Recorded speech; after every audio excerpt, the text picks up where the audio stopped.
I was bullied by my sister, ignored by my parents, and left home at 18.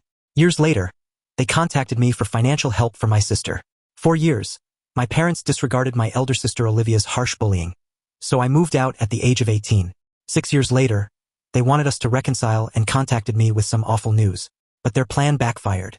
Olivia was a huge bully all my life, and living with her was sometimes terrible and tough. To be honest, Olivia has ADHD, and her continual hyperactivity and aggression made her a difficult person to live with, especially during our childhood. Olivia was 5 years old when I was born, and her reaction to my presence was anything but welcoming. She was always uncomfortable with the attention I received from our parents. It's not uncommon for older siblings to feel jealous or displaced by a new baby, but Olivia's emotions were very strong. She would throw full-blown tantrums whenever my parents spent time with me, as if my very presence offended her. All I remember from my youth is my sister snatching all of my toys. She would take them away without hesitation. Birthdays, which should have been pleasant occasions for me, turned into mayhem. Olivia would shout, cry, and stage a theatrical scene, completely overshadowing my joy. Instead of feeling special on my special day, I was frequently humiliated by her actions. As I grew older, Olivia's behavior became more targeted. She began to physically lash out at me. She would sometimes shove me out of the way, even when there was no need for it.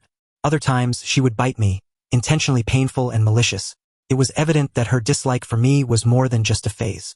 She seemed to resent me for taking the spotlight and disrupting her interactions with our parents before my arrival. Olivia has never had any friends.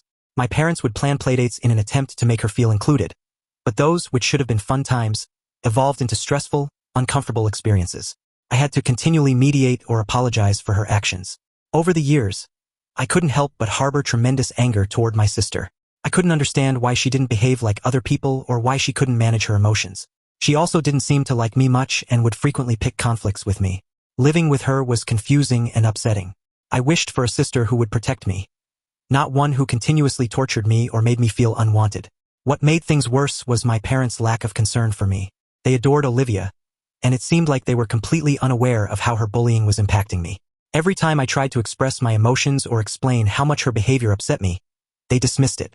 They'd explain that Olivia was a special kid who required my understanding and patience at all times. Even though I was younger than her, I was expected to satisfy her demands and moods, even if it meant sacrificing my own happiness. When I turned 13, I spent days urging my parents to make my birthday special for just the three of us. After much pleading and arguing, they finally agreed. The plan was set. Olivia would spend 3 days with our grandparents, and I would finally get my moment. But when Olivia found out, she had a major tantrum, crying uncontrollably for hours, cursing, throwing things, and even getting in my face, screaming threats that she would kill me for attempting to take our parents away from her. Seeing her rage focused on me was horrifying and overpowering. Instead of sticking up for me, my parents begged me to let Olivia join us. They tried to argue that it was the only way to calm her down. I resisted at first, knowing deep down that if she came, my fantasy trip would be shattered. But with Olivia raving furiously and my parents desperate, I felt forced to give in. As I'd anticipated, bringing Olivia turned the vacation into another fiasco. From the moment we arrived at Disneyland, she refused to enjoy anything like other children. She wouldn't sit on any of the rides and remained close to my mother the entire time. She was continually complaining about being overwhelmed by the crowd and how much she disliked everything. Her shouts and cries immediately became the focus of everyone's attention, drowning out the joy I'd been building up for weeks. Within 2 hours, Olivia was pleading with my parents to take us back to the hotel, severely ruining what should have been a perfect day. In the end, my parents had to split up to make the situation more manageable. My mother drove Olivia back to the hotel, and my father stayed with me so I could try to salvage what was left of the day. By the time I turned 17, I had had enough of my sister's incessant bullying and my parents' constant ignorance. I began fantasizing about freedom, of finally enjoying a life unencumbered by my sister's needs or my parents' demands. I started applying to colleges, focusing on those far away from home. When my parents learned about my plans, they were furious. They didn't understand or perhaps refused to see why I felt compelled to leave. They persuaded and virtually begged me to remain in our hometown.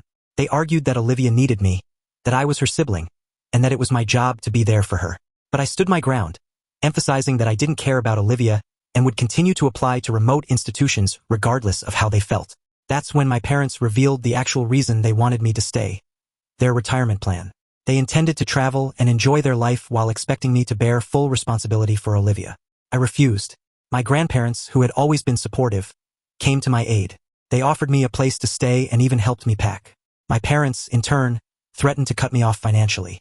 They refused to pay for my education and told me I would be on my own if I left. Still, I left. In the years that followed, I worked tirelessly, juggling school and part-time jobs to make ends meet. My parents never contacted me. Not once. 6 years later, I got an unexpected call. My parents, who had ignored me for years, now wanted to reconcile. But I quickly realized their true intentions.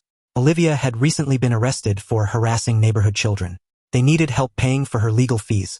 For the first time in my life, I stood up to them. I told them I wasn't interested in being their fallback option. I'm still trying to decide if I'll ever forgive them.